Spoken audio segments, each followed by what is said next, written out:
এই জীবনে যতটুকু দুঃখ আমি পেয়েছি, সত্যি বলছি তার এক বিন্দুও বহন করার শক্তি আমার ছিল না।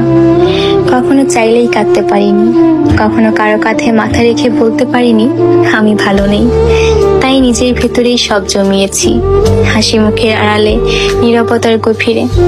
মানুষ ভাবে আমি শক্ত, আমি নির্লিপ্ত, আমি সব পারি, অথচ জানে না ভেতরে ভেতরে আমি কতবার ভেঙেছি। একা রাতে বালিশ ভিজিয়েছি, চোখের জল দিয়ে গোপনে যুদ্ধ চালিয়ে গেছি। আমি নিজেকে এতবার জোড়া লাগিয়েছি যে এখন নিজের আসল রূপটাই ভুলে গেছি।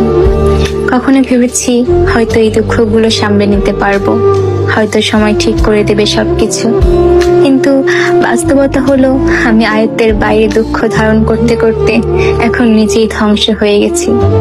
এখন মনে হয় আমি আর আমি নেই, আমি কেবল এক ভাঙা মানুষ যার ভেতরে অনেক কথা জমে আছে, কিন্তু শোনার কেউ নেই। সবাই বলে খারাপ সময় সব সময় থাকে না, সময় ভালো হয়ে যাবে, কিন্তু কেউ বোঝে না সময় শুধু ক্ষত তৈরি করে, সেগুলো শুকায় না।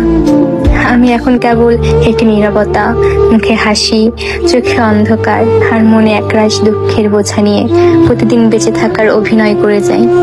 আমি ধ্বংস হয়েছি, তবুও মুখে বলি আমি ভালো আছি।